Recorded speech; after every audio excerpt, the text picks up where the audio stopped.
Hello, everybody. Look, I get to be here with Mr. Sean Dill. I mean, how lucky am I?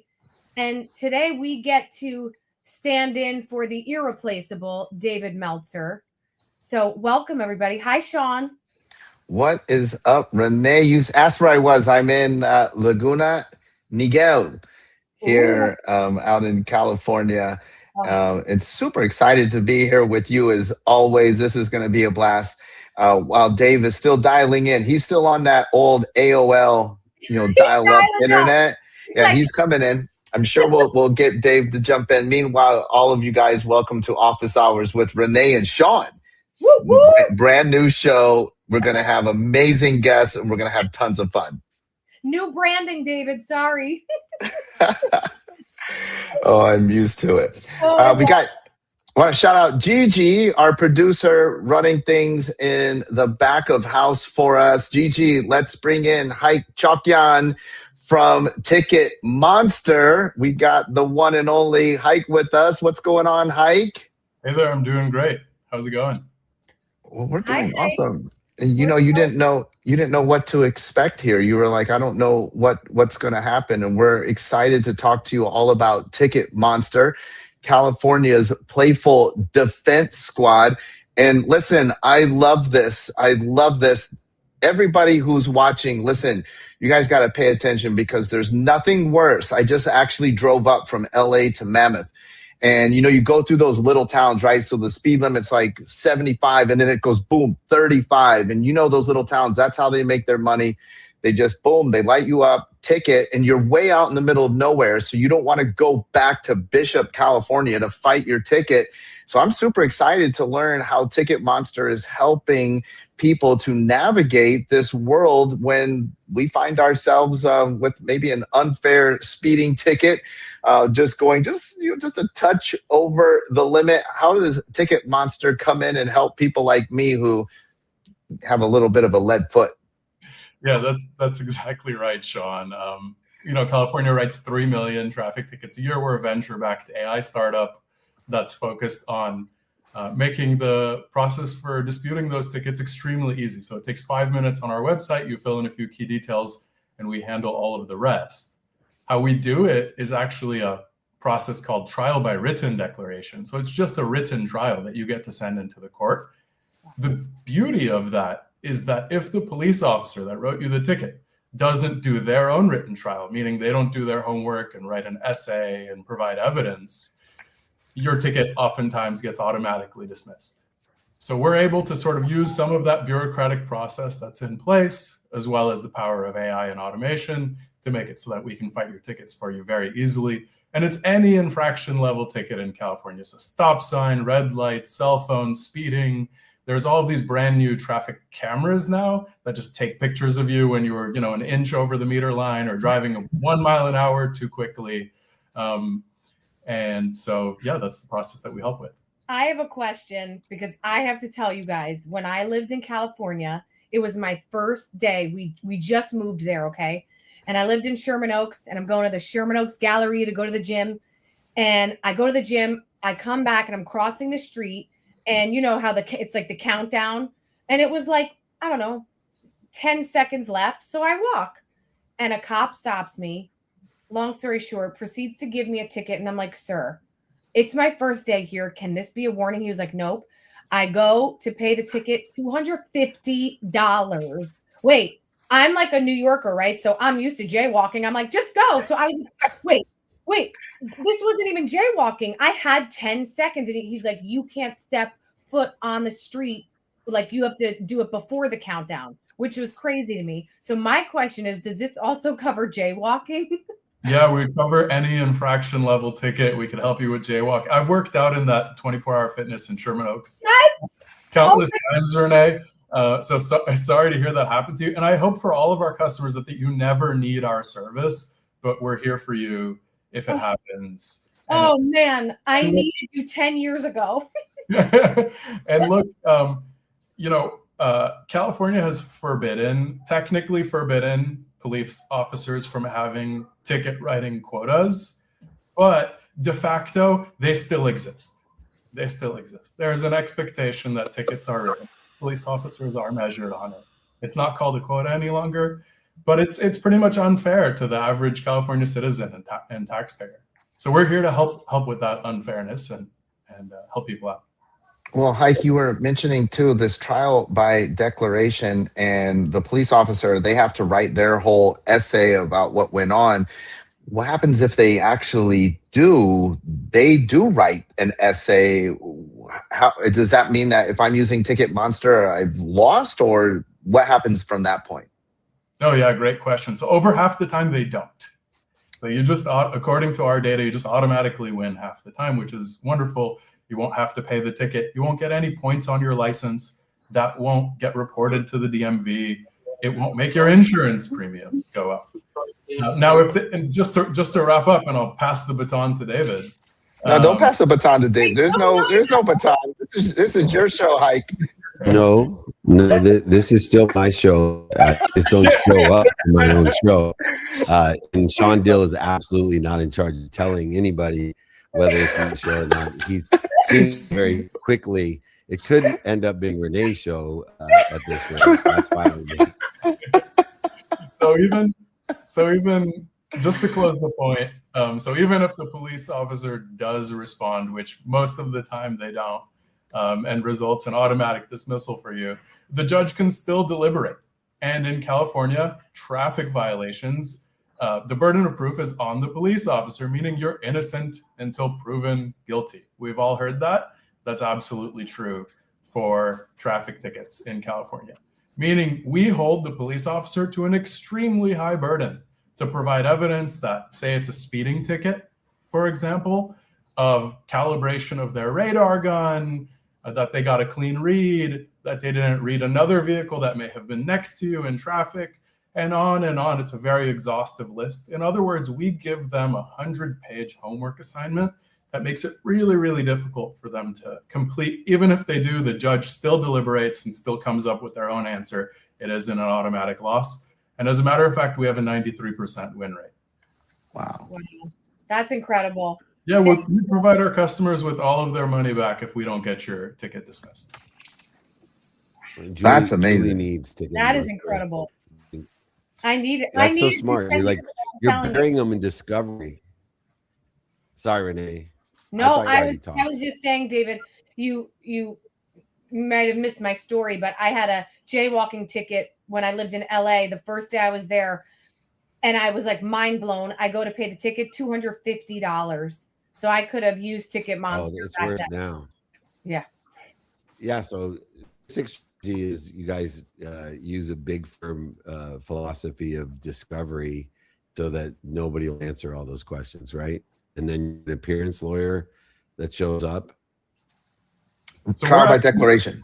So we're actually not a law firm. Just to clarify that, we are an AI tech startup. We're venture backed, based out of Los Angeles, and we do use the bureaucratic paperwork process, however, to our customers' advantage to help them fight those tickets. Essentially, the police officers who write the tickets, they're not interested in doing tons of paperwork to fight these tickets. It's much easier for them to write a new one or do something else. Paperwork is not what they until they get the AI counter one that answers all the questions.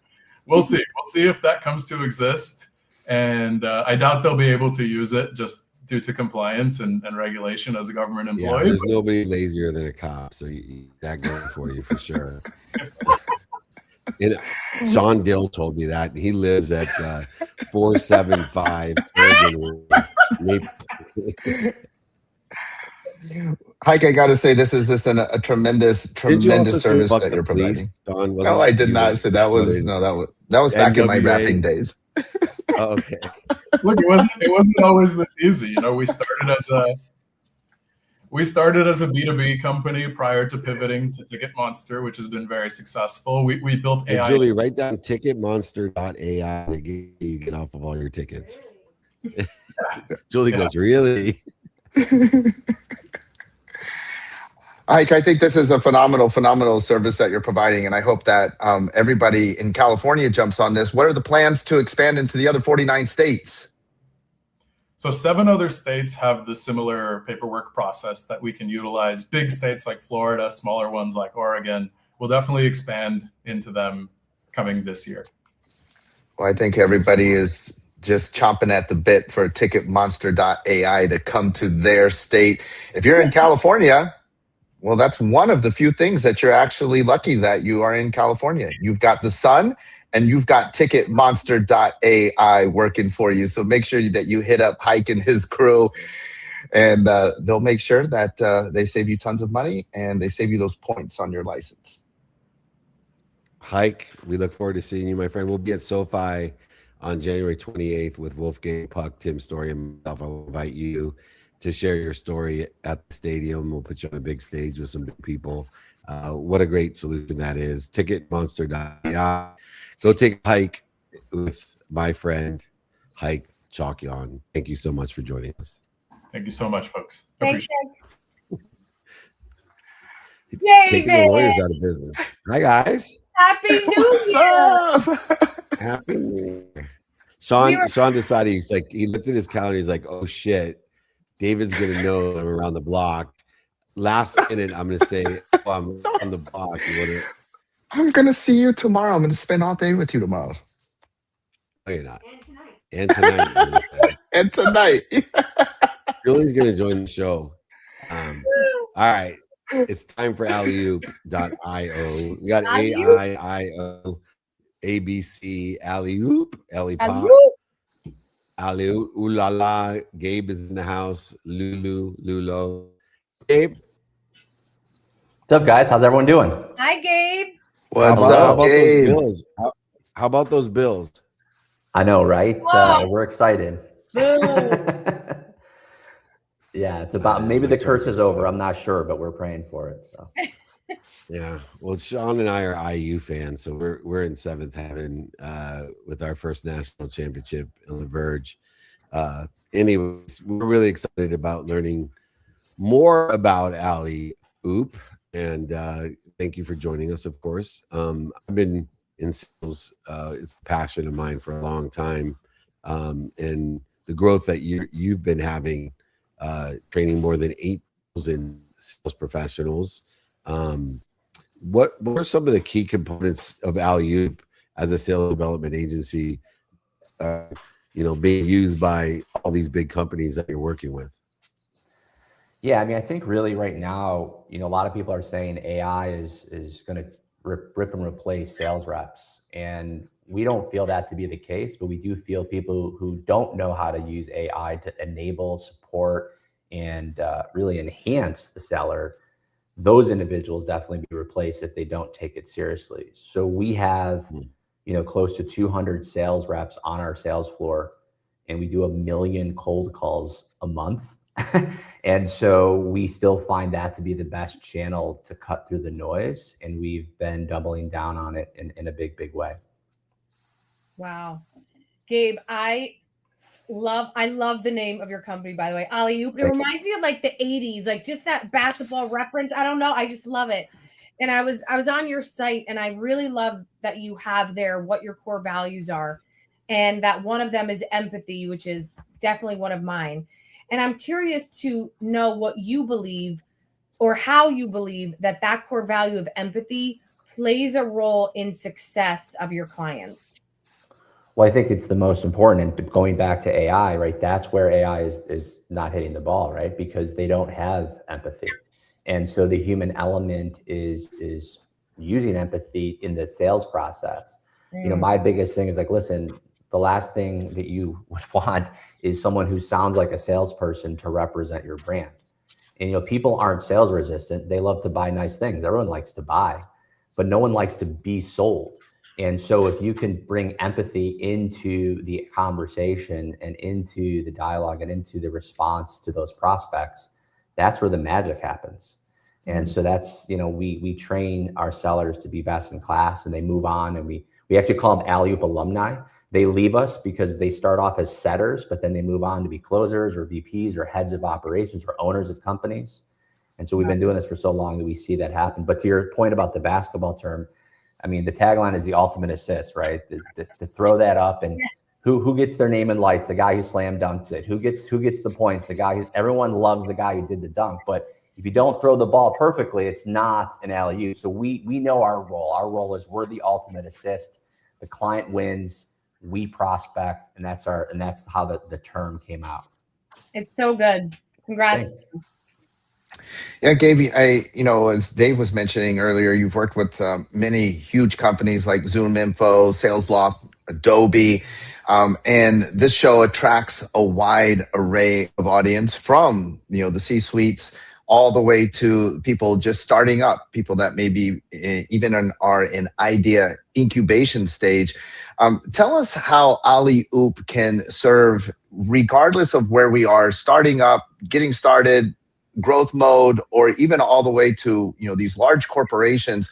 What role exactly is Alley-Oop playing in that sales process, so that we can sort of wrap our minds around what you're providing and how you can help us to grow? Yeah, absolutely. I mean, we know, like I said, we're the setting function. We're that appointment setting, that SDR, BDR function in the sales cycle. And regardless of the industry, regardless of the size, regardless of their actual product line, we can build a function around that. So we always say we're industry agnostic. ZoomInfo is a great example, though, because 10 years ago, ZoomInfo was called Discover.org, and Henry Shook, the CEO and founder, came to us and said, hey, we have a lot of great sellers, but we just need more at-bats. So we were actually their founding SDR team when they were just in infancy stage. And we helped them grow to then go IPO in 2020 and become, a $2 billion company. And those stories, yes, we've worked with massive enterprises and still do today, but we really get more excited about those startups that want to be the next ZoomInfo and get into those, beginning stages with them. I say we're not a startup. We've been doing this for 17 years, but we feel like a startup because our clients mainly are, and that's where we're living each and every single day. So that's really a place that we'd like to play. But is that to say, Gabe, that then the company needs to have their own sales team that's closing, and Alley-Oop is servicing them in as a setter, or can you handle the sales process start to finish as well? Yeah, so we don't handle the sales process start to finish. We just do the front end of the sales cycle. But that's not to say that we're not working with companies that don't have sales teams. We really work with those founder-led sales companies, right? So we're working with companies that are employee number one is the founder, and they're trying to go out and bring their product to market. And it's not always appointments or new business that they're looking for. They're looking for product market fit.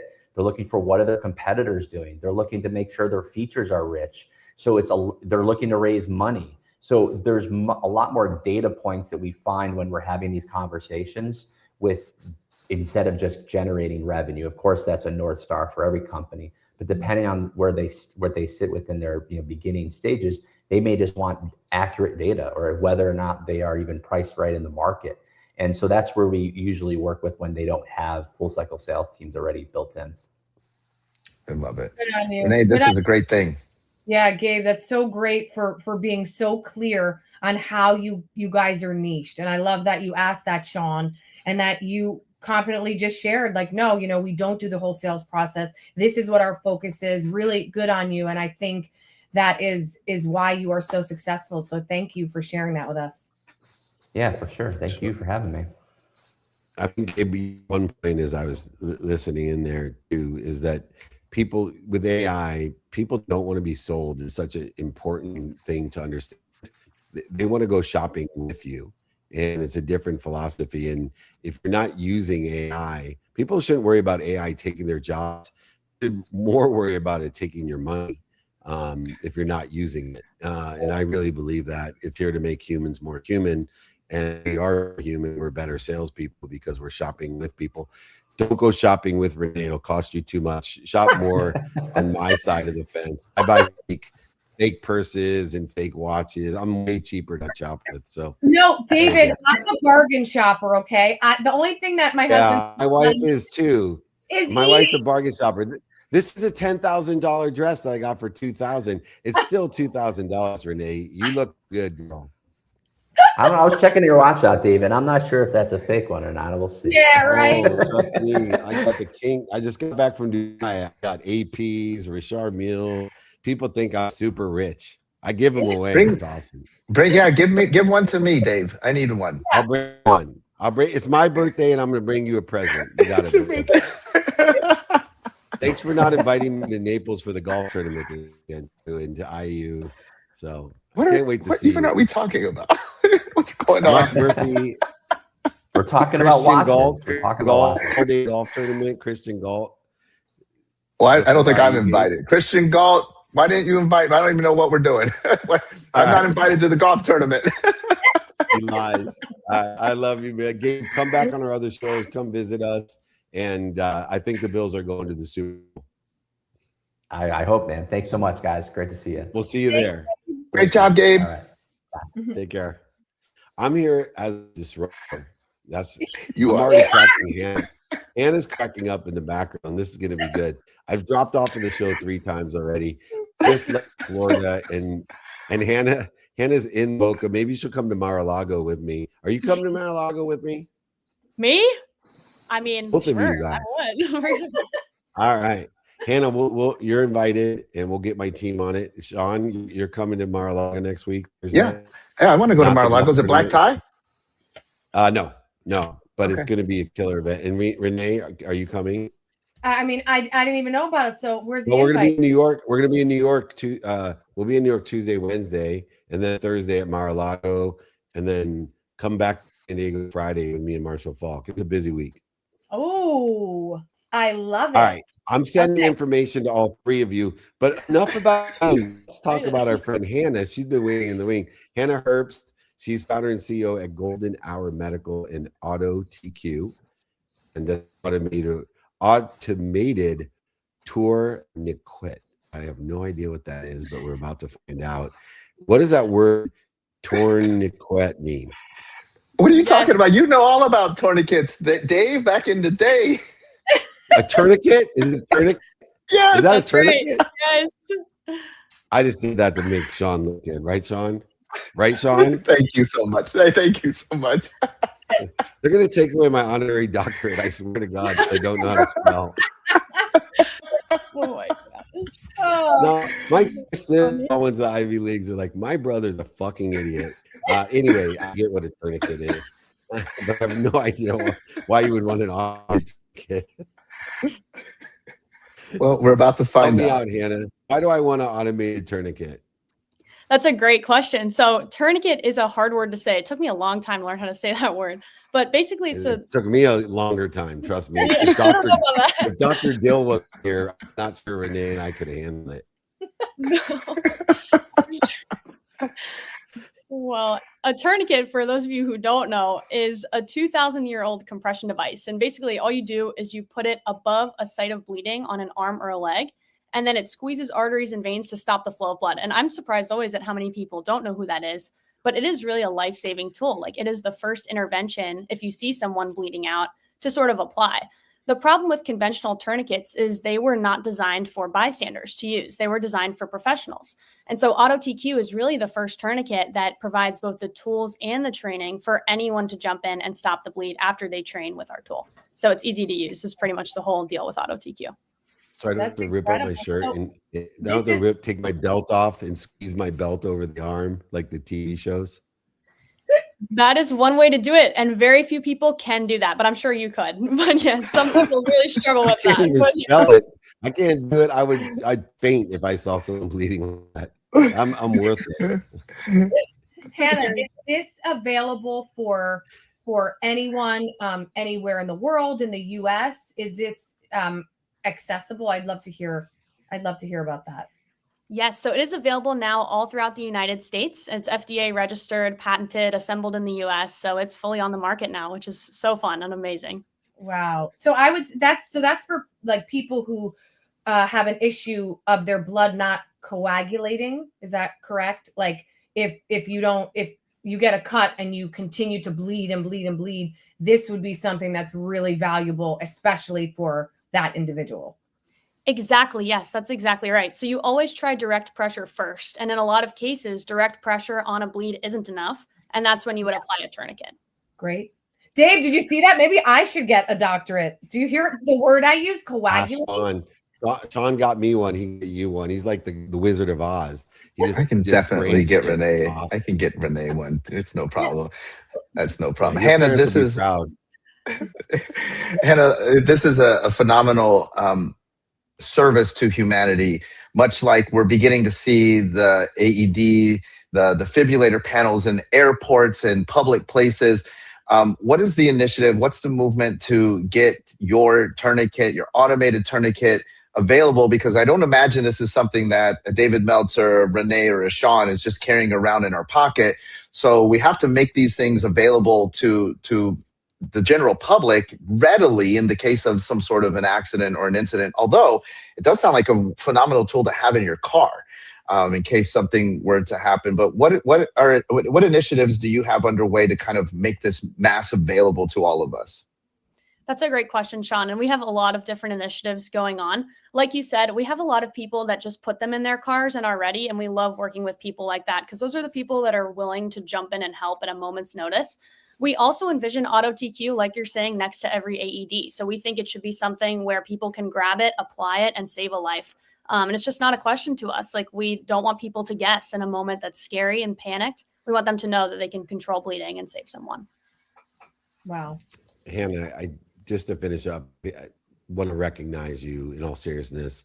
You were Forbes 30 under 30 at 17 years old.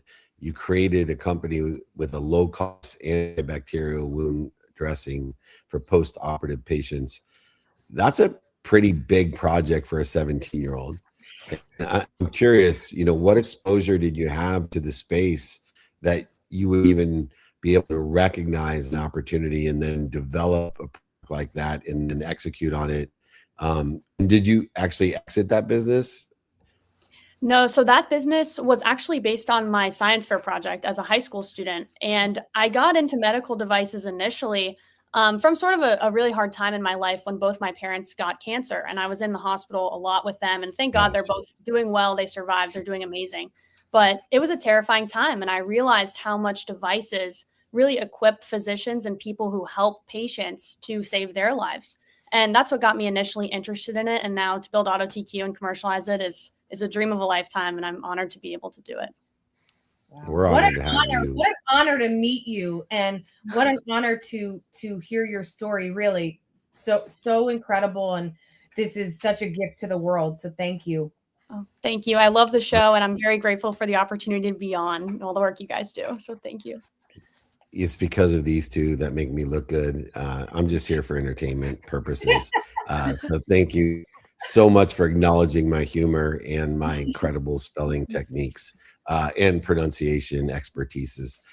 More importantly, though, I do want you to come to Mar-a-Lago. I'm going to have my team reach out. Sean said he'll come, and we'll try to get. Renee's probably better off coming to New York than before, but if I can drag her down to Palm Beach, we'd love to see you, though. And the world needs more of you. So we're going to have you speaking on different shows and anything we can do to support you. Are you raising money right now? Thank you. We're looking at potentially opening around later this year. So maybe. All right. Well, let us know. We love that. So we have several different mechanisms that we can utilize in shows as well. The incredible anchor woman of our show here, the cleanup woman, Hannah Herbst. She's a genius. And check out Auto TQ. If you don't know what a tourniquet is, please call Dr. Sean Dill. He'll explain it in adequate. If you want to spell it, it's TOURNIQUET, tourniquet. Thank you so much, Hannah. We enjoyed having you. Thank you. Thanks, Hannah. Thanks, Hannah. You're a stud. And she's a Division I cross country runner, by the way, at FAU. So she's no joke. She has 5 tools. I call that a 5-tool player. She has all the tools to be successful. Wow. And she's a good daughter. You could tell she's a good daughter. Totally. That's awesome. All right. Takeaways of the day. I can't wait to see you both next week, wherever we are. I miss you both so much. Oh, I see Sean today and tomorrow and then this week. Wait, David, when is Mar-a-Lago? David, I'm going to be in West Palm because I'm hosting Tony's big virtual event, but that's on the 28th. You guys are there next week? Yeah, I'll be with Sean on the 28th in Naples, though. We'll be close. But I'll be in New York the 20th, 21st next week, Tuesday, 21st. Wednesday. Okay. I'm doing my first women's event next week. Are you inviting Sean? Yeah, Sean's already coming. Did he tell you? He's already. He was my first. He was my first attendee. He has a tennis skirt he can put on. It'll be fine. Okay, enough of me. Okay. This cannot always be about me, guys. I need your help. What's your takeaway, Renee? My takeaway, I love it because it when I do these shows with you, it's always just validation and a reminder that everything comes down to that human connection and empathy and people first, right? No matter what your business is, no matter how tactical you are, you have systems, tools, processes. At the end of the day, the one thing that we must value and prioritize above anything else is that human connection. Beautiful. Dr. Dill, tourniquet expert. Well, this show, right down my alley. I love coming on and hanging out with you when you show up, and Renee, because she's always here, and it's always a ton of fun doing the show. And this episode, I think we're on episode. You didn't announce the number, but I think we're on 875. Is that what we're at? 835. They said we're a little bit behind. Oh, 835. So 835 episodes, which is amazing. Of people, today's episode, people that provide a service to humanity. Listen, there's nothing worse than getting a traffic ticket when you were 5 miles an hour over. Listen, those of us in business, a lot of us don't love selling. There are those that love selling, but you have a great idea, but it's not going to do anything for the world unless you could sell it. And then lastly, the service of emergency care, saving people's lives. But you know, the coolest part is because of David and Renee, we're able to bring these concepts to the world and have a ton of fun while doing it. I love when we can laugh and have a great time while literally impacting people's lives and exposing them to things that literally can, in the case of Hannah and the tourniquet, literally save someone from a death experience. And so just super grateful for you, David and Renee, for jumping on and making this so much fun while we're able to educate and expose people to hopefully something that will be incredibly valuable to them. Amen. That's great. Amen to both of you being here and showing up and always carrying me. I know your backs are getting sore. You blame it on your age, but it's really carrying me that does that to you. For me, my takeaway is very similar. I studied, I was blessed to be mentored by Dr. Wayne Dyer, and he talked about Xander's, who I think was the Boston Symphony. He wrote a book, but in the book, he talked about rule number 6. And it was a great story about rule number 6, that they were in this political meeting, and then somebody wrote in and they got so upset, and the president said, whoa, Congressman, rule number 6, and immediately calmed down. And this happened several different times. And so finally somebody asked, I hate to intrude, but what is this rule number 6? All these people get so upset and they remember rule 6 and they calm down. And he said, don't take yourself so seriously. And this was in the context of a heated debate, a political debate with Congress and the president, and yet they too could have fun and not take themselves so seriously. These are serious guests that we have, and I don't want to diminish their credibility with, having fun and not pronouncing words correctly. These are 3 serious entrepreneurs with 3 serious businesses, but it doesn't mean the show has to be serious. I think people still know how amazing Hannah is or how useful Ticket Monster is, even though we're messing around and having a good time while they're answering the questions. Your guys' questions are amazing, and it elicits these extraordinary solutions and advice for other people that have innovative, creative thoughts and aspirations. And so I think that's why Office Hours not only has lasted so long, but it is being promoted in so many different ways now, and it's just going to continue to grow with or without me, because rule number 6, guys, let's not take ourselves so seriously. And if I show up, I show up. Is that why it says that in your bathroom, Dave, right over the toilet? Rule number 6? Exactly. So I remind myself how lucky Julie is that I am small and fast. And my pee-pee still works and it doesn't burn. Oh God, I love this conversation. look behind Gigi, you. You started it. Gigi, Get a wave Gigi, watch. help. Gigi, Get a, play the thing. get a wave watch. Get a wave watch. Get a wave watch. All right, I gotta tell people next. First of all, go fund yourself tomorrow. Come and shadow us. We're gonna be Los Alamitos at the Titan Studios, the #1 show on Cheddar. Renee's been on it. Sean's on it. I'm one of the Titans on there as well, an executive producer. #1 show on Cheddar, also growing very quickly. New York next week. I'll see Renee for sure. 2021. Mago after that. San Diego with Marshall Falk right after that. Season 10 of Office Hours in Las Vegas after that, and the SoFi Mastermind with Wolfgang Puck, Tim Story, and myself at SoFi. Always invited but not obligated. I am blessed to have you, Renee Marino, and you, Dr. Sean Dill. I'll see you in less than 2 hours, Sean Dill, in the sunshine at the Ritz-Carlton. Come and Sean and I for a frosty one in the sunset. All right, we love you. We appreciate you. And we always have your back. Thank you, guys. See you soon. This is a tourniquet.